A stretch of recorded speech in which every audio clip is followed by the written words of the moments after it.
Welcome back to Body Talk with Becks. This week, we actually are talking with my boyfriend about what it's like to date someone with an invisible disability. I've heard a few people ask questions and show curiosity and interest in hearing from him on his experience with it. So here it is. If you have more questions, please feel free to shoot us a message and let us know.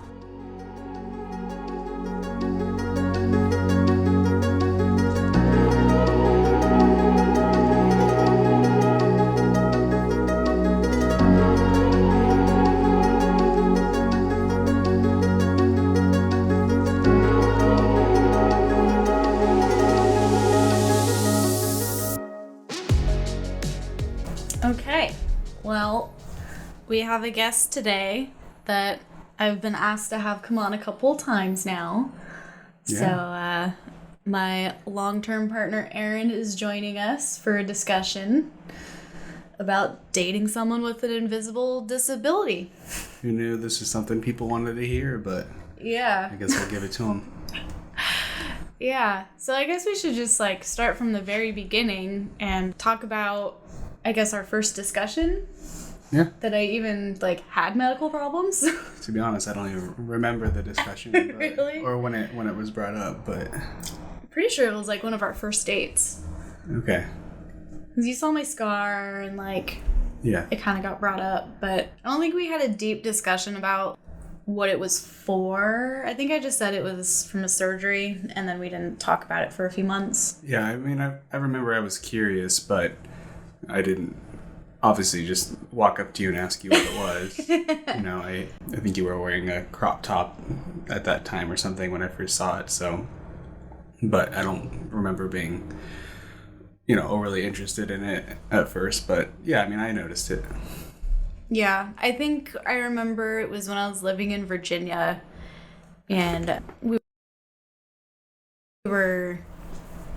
you came to visit for a week around Christmas time or something, Thanksgiving, somewhere in that time frame, and we were talking about actually being in a relationship, and it got brought up of what is that? I guess we should talk about it. Yeah, but I don't, I still, I wish I could recall the exact moment, but I think we just waited till it felt natural to bring up. I mean, I'm sure you were really nervous about it at the time, but I couldn't tell. So. No, it definitely came up naturally. I just remember you being really you were I want to know everything, but just what you want to tell me. Yeah, I mean... Which made it really hard for me to tell you, everything, because it's a long story. Well, I think things like this, you need to really start with the basics of, helping the person understand what it is. I think you started out with literally the medical definition. Which isn't a bad thing. I mean, maybe for somebody else, you might have to explain it differently, but I think, you told me you had bladder exstrophy growing up as a kid, and then what it was, bladder born inside the body, and, kind of the generalized journey of what you had been through, and, where you got your scars from, basically. Just a introduction, if you will. A teaser. Yeah, a teaser trailer. For the movie later. yeah, for the documentary series. So then I guess the next part of that was, how did you feel about all of it? What was your initial reaction to everything? I was honestly, I'd say unfazed, because you don't really know, somebody's explaining something to you what it is, but I don't think I had a negative reaction or, it is what it is, I just heard you out and was ready to learn, I guess, about what this all entails, because it is a lot, but you got to ease into it, so. Yeah, and I think you did. Yeah. Didn't just throw it all at you all at once. Yeah. It's a process. Yeah. Like anything in life, so. Yeah.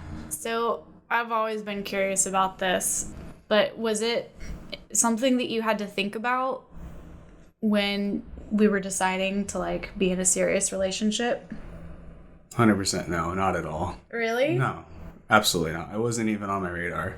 Really? Of course. Yeah, because at that point I was just considering, at that time we were basically long distance. I had gone out to Virginia to visit you for the summer. And, From California. and we were deciding if we were going to start a relationship and if eventually we moved to Seattle together and all that stuff. So I was trying to figure out the logistics of being with somebody and you having a different state.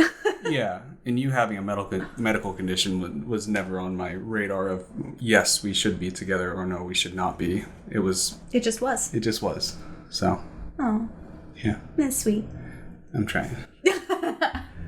So it's been hard, I think, and you can tell me if you think I'm wrong, but I've always found it difficult to loop you into all of my stuff that's happening, like whenever I have an appointment and things like that. Like, I have to really think about it to bring it up in conversation and be like, oh, hey, I have a doctor's appointment I have to go to, and this is what it's for. Because you just don't think to tell me, or? I don't know, I guess just, like, I've never had somebody to share it with that really, like, I don't know, I was serious with. But I mean, other than like my mom. Well, I think it also part of it comes down to that you're such an independent soul, and even though your mom was there to support you your entire life through this, medical condition, you also have been very independent in your own care for a long time. Everything from pulling your own tubes out or I think so. Yeah, you're just such an independent soul that it just never sometimes doesn't come up in a conversation. So I've had to work my way into it a little bit more, so just to be able to support if you need a ride to an appointment or if I need to be there for you, which I've never actually had any of your appointments where I've needed to sit in the office with you or the... No, but you've gone and waited with me in waiting rooms, and like that was enough for those appointments. That was enough. Yeah, and I think with your level of care and where you're at in your medical journey with recovery or rather in your medical journey, you're at a point where we're just maintaining. So You're not having major surgeries and, operations and procedures and that sort of thing. So a lot of the stuff is going and getting your kidneys checked and going to Dr. Lorenzen for just a regular checkup or whatever. So maybe down the line, if things happen and we need to, more drastic steps to be taken or more in-depth procedures, that sort of thing, of course. But I think you have it on wrap. You have it under wrap yourself. You take care of it because you know it's best for your body and you know what you need to do. And unless it affects me directly, it's not really something that maybe I would like to know about it, but I don't need to know about it. So. Do you wish I'd share more with you about it? Only if you need the support, really. I mean, that sounds a little heartless, but you have to work it out with your partner and who they are as a person and how they deal with their own medical issues. And if they need more support, then of course, but unless you're asking me for the support, then probably not. So. Yeah. Can you generally sense when it's like an appointment that I'm like scared about? Oh yeah. So I've had a few where I've definitely been like really nervous about and... Yeah, of course. You generally vocalize to me when you're feeling nervous about an appointment or a procedure or what have you, which doesn't happen very often, but I can see physically just by your mannerisms and reactions, that sort of thing, prior to your appointment. But you generally tell me if something is bothering you that in regards to an appointment or what have you. So yeah. What's the best way that you think you can support me? By being there in any sense that you need. If you need me to be boots on the ground and at an appointment with you or in a procedure. Boots on the ground. Yeah, if you need me rocking and rolling and you need me by your side and driving you to everything and helping you manage your medications or appointment scheduling or that sort of thing, absolutely. But if you just need me to be a silent supporter on the side, then it just comes down to what your person needs. And of course, if it feels like to me that you need the support and you're not asking for it, I would obviously ask you directly, because sometimes it's hard to admit something, or if you need help, and it's easier to get that help if somebody offers it. I have trouble asking for help too. I think we all do in a bit of a sense, but you're also very stubborn, so in a good way, in a cute way. Oh. So, but yeah, I already forgot the original question, but That's okay. We were talking about how you can best support me, but I use you as a sounding board sometimes. Oh yeah. Like when I'm thinking things through, or like thinking even my own feelings regarding an appointment, sometimes I just like talk to you about it and work out my own feelings around it. I think that's important in any aspect in a relationship, but especially with medical decisions. Because even if I don't have the answer for you, usually you can talk yourself through variables and options and outcomes, and what you'll usually figure out what's best for you. So yeah, that's totally, and that's a style of support. it is. Yeah, I think that's why I thought of it. So if it works best for you, then do it that way. I know that one I've found helpful sometimes, and I think this is more of like, I think I have to tell you to put your foot down a little bit more with me, but like you'll notice things and like you'll bring it up in conversation or like tell me about it, and I'm like, yeah, whatever, that's just my body. But I think sometimes you need to put your foot down and be like, no, go talk to a doctor. Because I mean, even recently I had like a low grade UTI for like 9 months and didn't know, but you the entire time were like, babe, something's wrong. Yeah, I mean, those things are hard, right? Like, and it's a sensitive subject depending on who you're talking to. Yeah. Like, I'm glad you brought it up, because I was gonna try to allude without saying what it was, but yeah. So of course, like I do, you have to be attentive, of course, too, and use your intuition as well for your partner.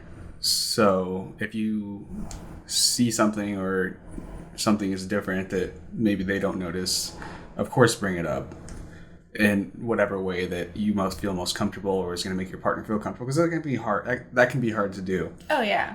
I mean, how do you politely tell someone your pee's really stinky, go see a doctor? Yeah, I mean, honestly, like that's it's not easy.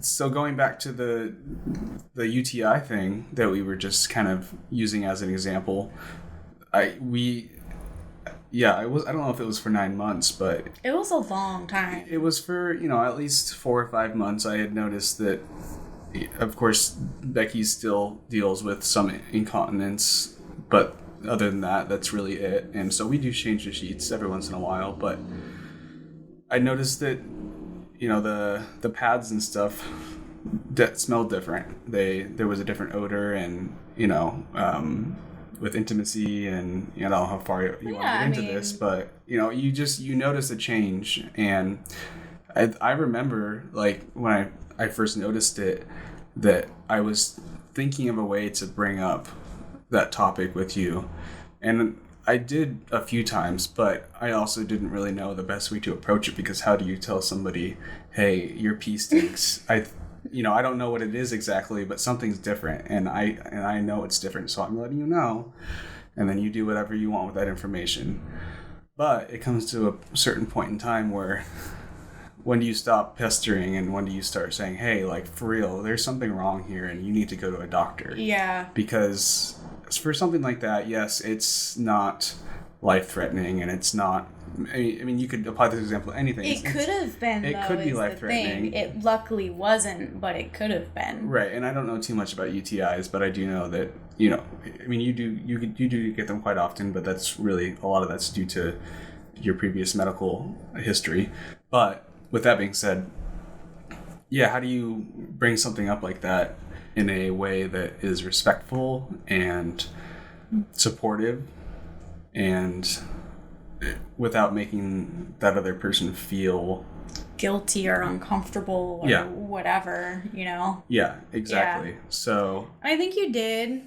It just like happened so many times, and you brought it up so many times that I think we did kind of pass a threshold where you could have been a little bit more like, okay, I don't just think you should go to the doctor. Like, I want to sit down and actually have you call the doctor. Like, I'll sit with you and call. Like, well, see, that's also another conversation to have. We've never run into a situation like this where I've had to not force you to go to a doctor, but advocate for you to go see a doctor very insistently. yeah. Because usually you're pretty good at taking care of your own problems. There are some things, we all hate needles and shots, and, sometimes the doctor can be traumatizing. Listen to the medical trauma episode that just dropped about that. But how do you push your partner Yeah. once it reaches that certain point to, if they're not taking care of themselves? Yeah. Because you fully expect somebody to be in charge of their own medical decisions, but you also have to, as a partner, if you see somebody not doing something, whether it be out of fear or what's the word? Well, and for me, with this specific instance, anyways, I've had so many UTIs that I thought I knew what they felt like. And like for most of us, we do know how to recognize them. And like we're very well in tune with our bodies and like can sense when something is wrong. And so I thought for sure there was nothing wrong because it was manifesting differently than I've ever had a UTI manifest for me previously. And so that's why I thought you were wrong. Yeah, I do remember saying you have a UTI. I think you have a UTI. And you did say that. You said, no, this isn't what it feels like when I have one. And I said, okay, you know what you're doing. Yeah.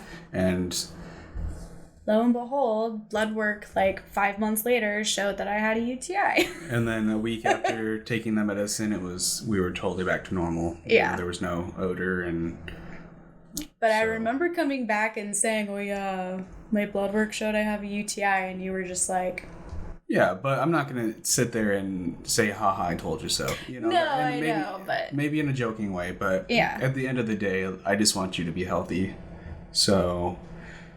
next time, and this is a lesson learned. Yeah. You don't know until you experience it. Yeah, and this was our first experience of having this be a problem, so... Yeah, so it's just being a supportive partner and understanding what level you are in their support system for their own medical decisions, and then if you need to take it a step further, even if you haven't had that conversation before with your partner, as far as advocating for them to go to a doctor or something, then that's a decision that you need to make, but you need to figure out how you're going to approach them and how you're going to discuss it based on how you think they're going to react. So yeah, and hopefully you have a good enough relationship like we do that it's not too hard.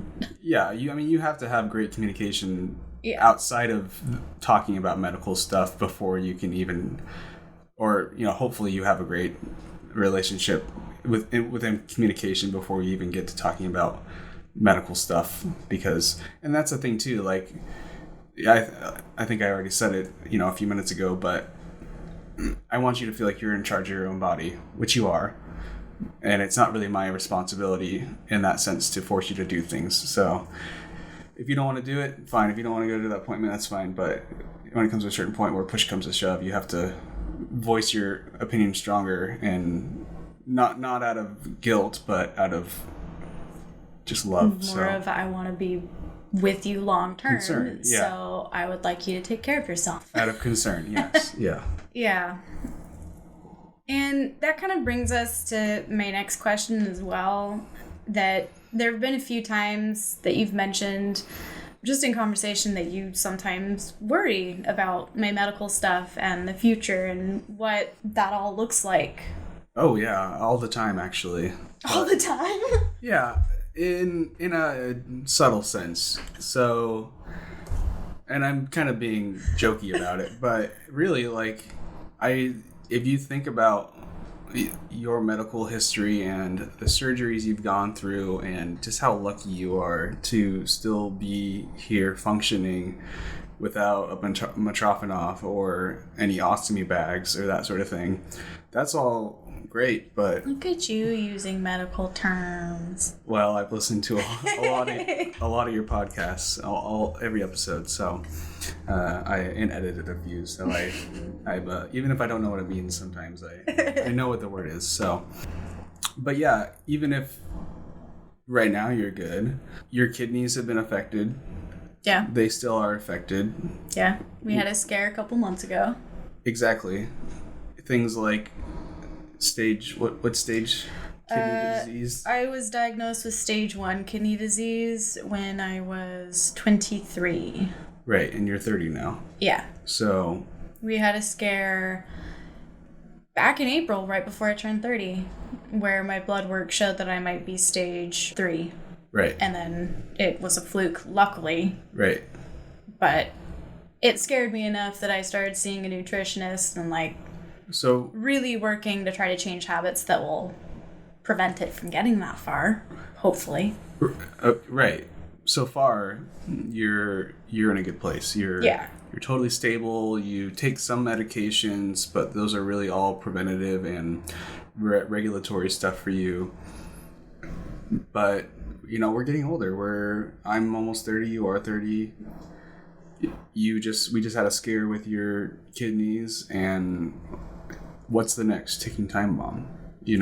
Right. I mean, I'm hoping there's not, but you have to be realistic in your expectations for what's going to come, because God forbid something else happens, you don't want to be caught off guard. Right. So as the years are going by, I still learn new things about your medical journey every day. And I think that's really important because I can better prepare myself for what could happen in the future. So yeah, I do think quite often about and try to prepare myself for what could happen. And I hope nothing happens, but let's be real.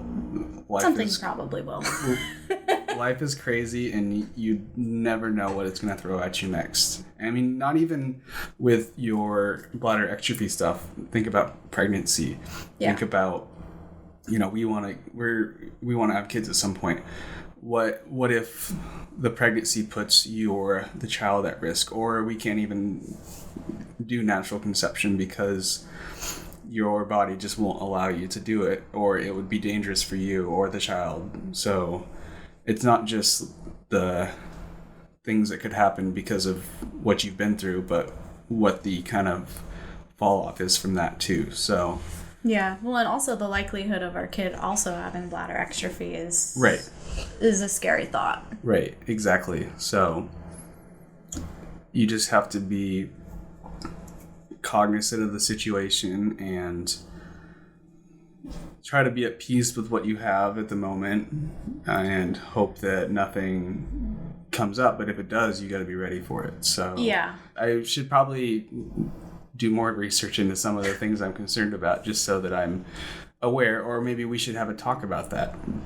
Probably. We haven't really had a talk about things that could happen. No, we haven't. So maybe that's something to bring up with your partner and discuss, because you don't want them to be caught off guard if something happens, God forbid. So I think part of it also, I mean, for a while, and not anymore, I don't feel it anymore, but for a while I was kind of scared that the thought that having problems with having kids and things like that would be enough to scare someone away. Well, that's why you should talk. That's why you should talk about it early on. I mean, everybody has their own way of processing through a relationship, but I mean, for me, it's always been important to discuss those things early, because if you don't want kids, then totally fine. But if you do, and you or your partner can't make that happen naturally or whatever, then if you get down the road and you get to that point and then you're like, well, shoot, what are we doing? So sometimes, that's a deal breaker for some people. So it's important to talk about. And I think there was a while where I was concerned that that would be a deal breaker, but Right. you know. But I'm a huge advocate of communication, if not over communication, in a relationship. I mean, I think we're pretty good at communicating. Yeah, you're good at communicating. I don't know if I'm good at communicating, but you're good at communicating. Yeah, I mean, past experiences, always influence future decisions, right? So Yeah. I've found it best to just be as open as possible in all aspects of life, because your life just becomes so intertwined that, if you're not on the same page about something and all of a sudden, shocker, I don't want to have kids or something. So Yeah. And I think, too, another thing is that with having medical problems and being with a partner, I mean, you normally don't think of your partner having medical problems until you're older. Right? So, I don't know. How does that affect having, like, a partner now? I mean, is that kind of weird to wrap your head around, or... No. Like, doesn't age you emotionally at all? No. I mean, I picked you because of your personality, because of your looks, because of all these other things, not because of your medical history. That was a bonus package that I got. It's a bonus package. Yeah, it's a bonus. It's made life really interesting, or a very small part of it. That's one way to look at it. Yeah, I mean, what am I going to do? Just sit here and grovel in my... or stress myself out about this decision in my relationship, because I don't stress in the now. I stress in the future, but right now things are great. Things are fine. It doesn't bar us from doing anything. Yeah. We can do whatever we want. We don't have any, thank goodness, but because there are so many other situations where we couldn't do camping trips or go out on long weekend trips or any stuff like that I've heard in some of your stories. Some people just aren't as, I don't want to call it lucky, but some people aren't as lucky. Yeah. So no, it doesn't affect us in the it's our dog. It doesn't affect us in the now, and I'm not going to stress out about it now because we're all good. So if something starts to happen and I need to start paying closer attention to you in that regard, then of course, but it doesn't affect right now. So yeah. So what are some of the main challenges that you've noticed from your experience with me of dating someone with an invisible disability, and how do you handle it? I don't really find it challenging. You don't find it challenging? No. Things are different, right? We have to do sheets more often, and I should probably help you more with that. But like I said, you're pretty stubborn and you usually take care of it yourself. So, besides that, there are no challenges. You're usually pretty good about voicing up if you need to find a restroom or if we need to pull over on a road trip or... Yeah. that sort of thing, but it's not really a challenge. It's just adjusting your expectations and your lifestyle to better fit you and your partner so that you can both be comfortable doing the things that you want to do together, and then supporting them when they need support. I'm kind of looping back to some of the other questions, but I don't really feel challenged in that regard because of your medical history. It doesn't really affect me that way. So it's not a challenge. Okay. It's not a challenge if you love somebody. No. I mean it. Like, yeah, if you love that person, it's not going to be a challenge. It might be challenging, but it's not going to be because I associate the word challenge as a negative, or, well, as a stressful kind of, daunting, task that you have to take on. It's not a task. I'm not taking care of you and, by your bedside or that sort of thing. Luckily, hopefully that never happens, but it's not a challenge. It's just adjusting the way that you're living your life so that both of you are as comfortable as you can be, and it's not a challenge for you either, or a challenge for them. So anyway, I'm just kind of talking in circles on this now. It's not a challenge. It's just being supportive wherever you can be. So yeah. Okay, that makes sense. Does it make sense? Yeah. I don't think it makes sense. I kind of talked myself out of it, but... Well, do you have suggestions for other people on how to be a good ally or a good partner to someone who has a disability without necessarily becoming a caregiver? Well, I think you could break that down into a few categories. Physically, if they need care or help, as an example, as I said earlier, changing bed sheets and doing clothes or doing loads of laundry, that sort of thing. You can be supportive in that way and a good partner. And then on the mental health side of things, you need to know when to push your partner to therapy if they need it, I guess I would say. There's only so many things that you can deal with as spouse to somebody before maybe professional help is needed.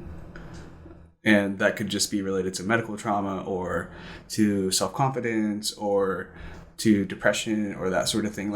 You have to know when to draw the line to refer somebody out to a medical professional, I guess I would say, so that you yourself are not becoming the caregiver.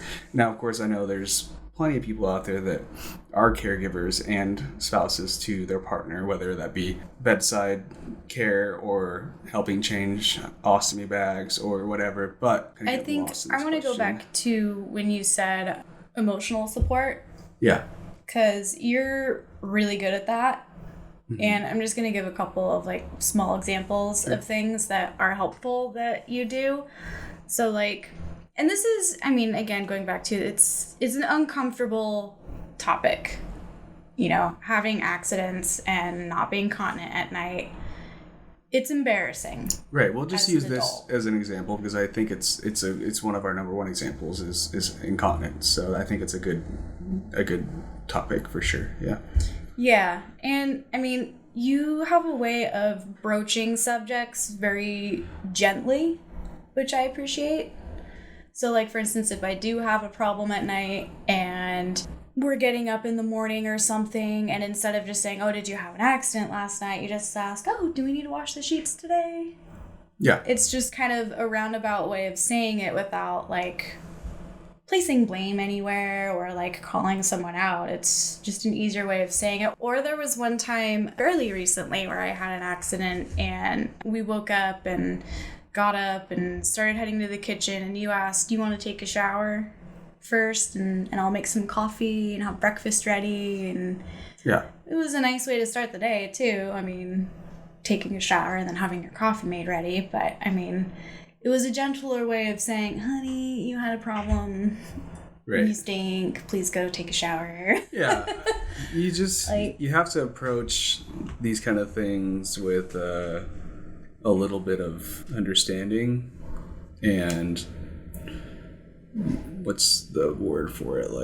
Not beating around the bush, but I think gentle understanding is important because I figured out eventually that this was going to be a common thing. I didn't realize that you were incontinent as much as, not that it happens a lot, but most people are not incontinent. So I didn't realize that this would be as consistent of it's not an issue, but that's the word I'm going to use. It's not, yeah. It wasn't, I didn't realize it was going to be that consistent of an issue until I started experiencing it more and learning that that's just how you operate and that's how your body is.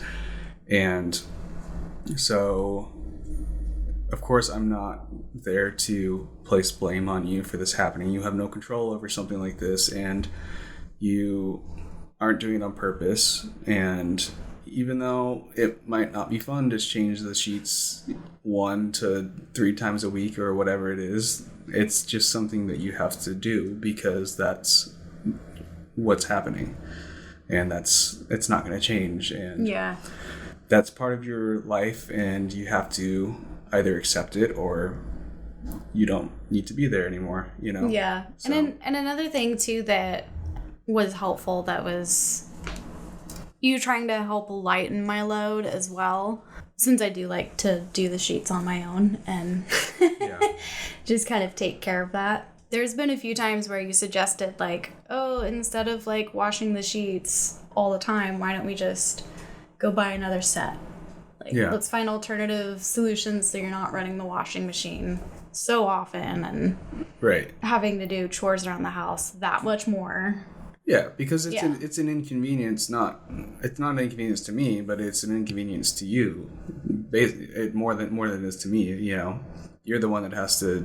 And if you'd like more help with the washing, let me know. I'm not gonna ask you to do that, though. I know, but you could if you wanted to, and that's what I'm here for if you need it. But right now, you got it on hold. But with that being said, it is an inconvenience to you. You know, you do have to do the sheets, or before we bought multiple sets, and so finding the solution on how to be supportive, whatever way that may be, is kind of what you got to do. So. Yeah. So sometimes it's just like a little bit of problem solving. Yeah, it's problem solving. How to make it easier for both of us. It's problem solving, it's understanding, it's being patient, it's not placing blame, it's being a good partner. It all goes back to that. It's being a good supportive partner, not only in every other aspect of your relationship, but especially in this topic, which is, medical stuff. So yeah. And I don't know if we really have enough experience yet for this question,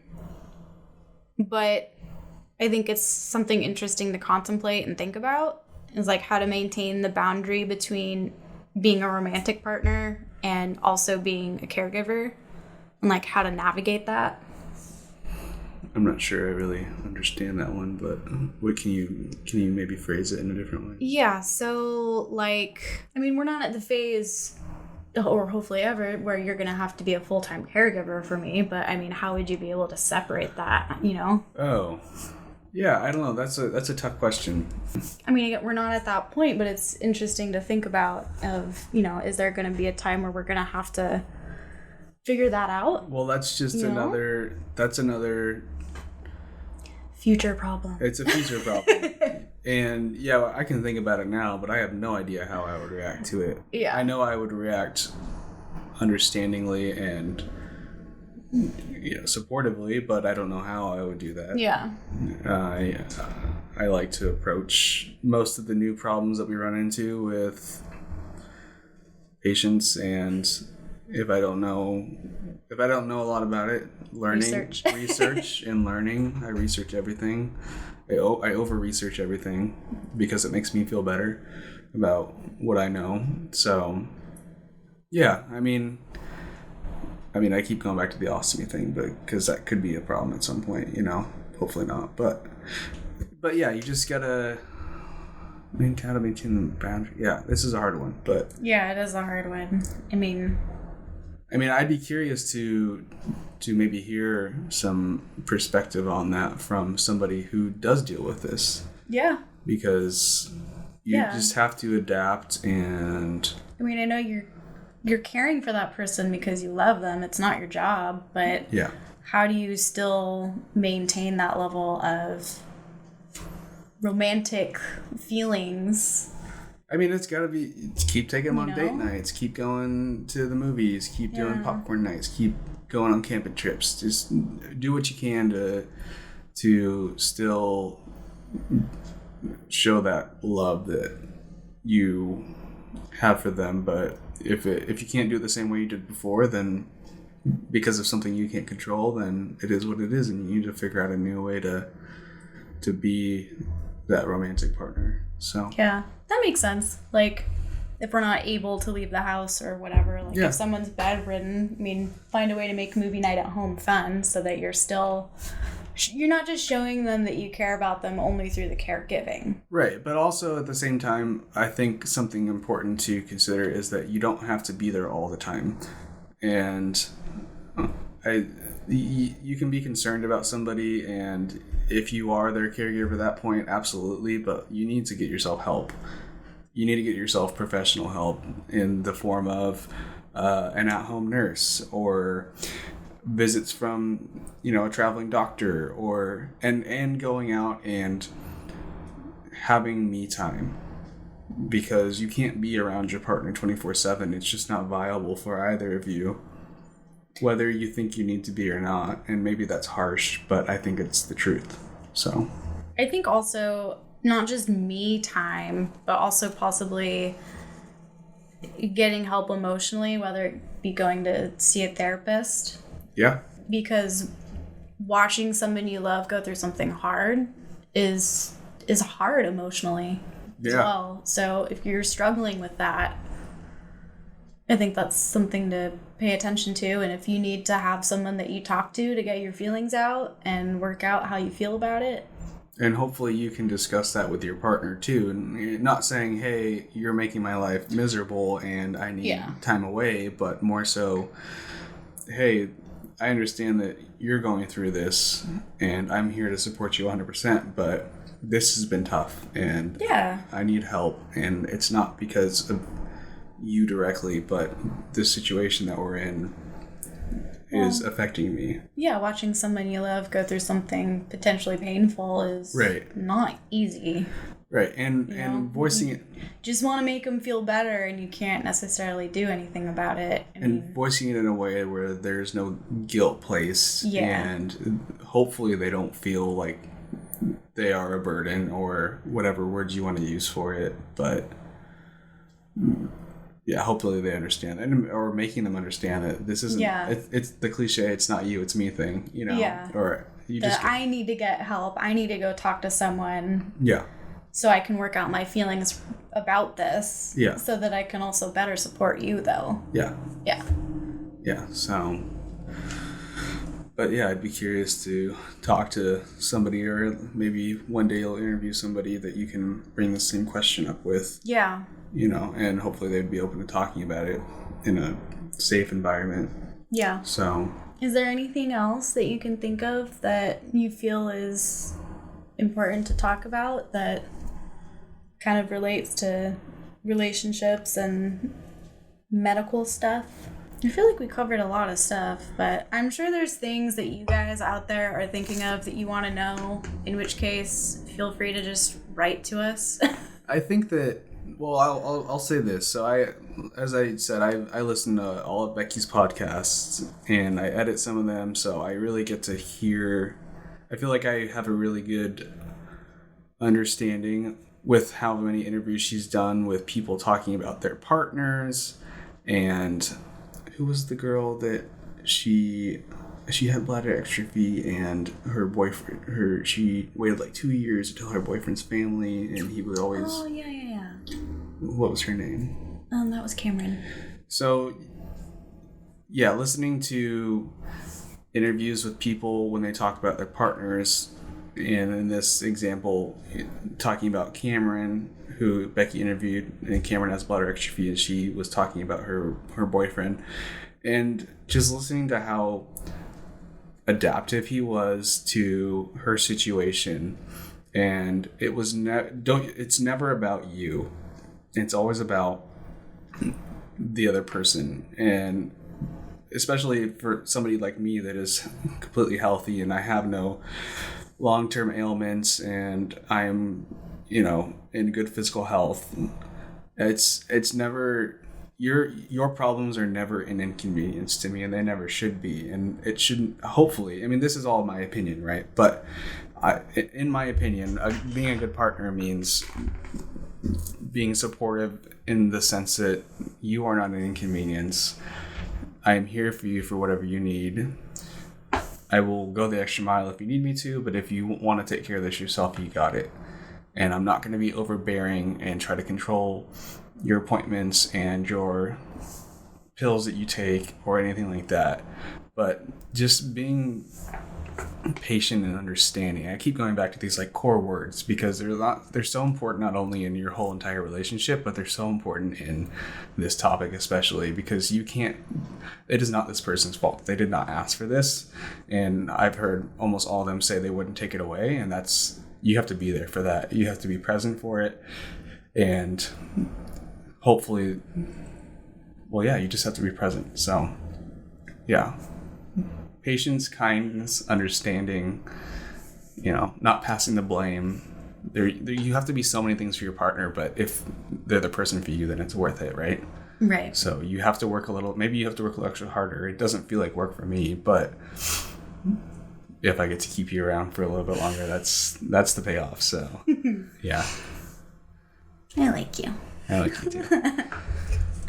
I like that you used Cameron as a example too, because I actually really liked her story about how her boyfriend, helps her come up with excuses to, leave situations. It's super or cute. Yeah. She's in the bathroom longer than normal and he comes up with an excuse. Right. Because not everybody's comfortable with talking about those kind of things, right? In front of random strangers or whatever. I mean, you've been put in a place where you've kind of outed yourself and your privacy's kind of gone on this, but I think you're okay with it, you know, because you have this platform that you're trying to represent people and be open and honest about things. But yeah, if you need to pull your partner out of there and have them take you home, and nobody needs to know anything. It's not their concern. It's not their problem.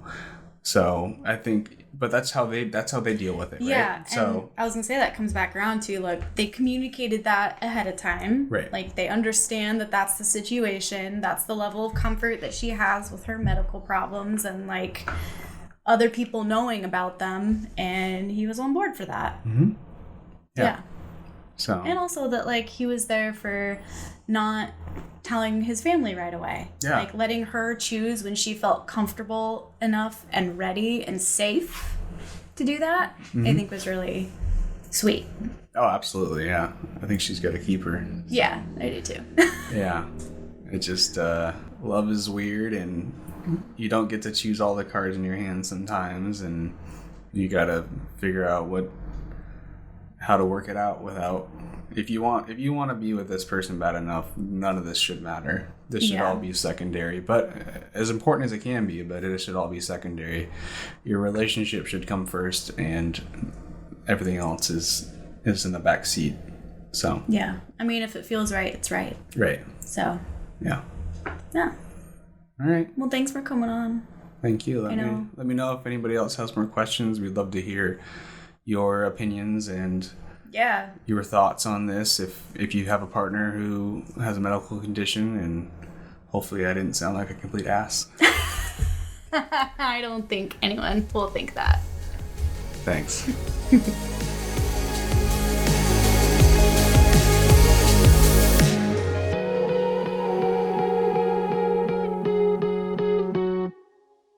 Thanks for listening to this week's episode of Body Talk with Becks. If you enjoyed this episode, please leave me a review on Apple Podcasts or wherever you listen to podcasts at, and don't forget to hit the subscribe button. Also consider becoming a patron on patreon.com. I'm still trying to figure out some new incentives and reasons to join Patreon. If you have any ideas of things you would like to see, please share them with me. If you would like to share your story or know somebody who does, I can be contacted through my website, www.bodytalkwithbecks.com, or on social media. Thanks for listening.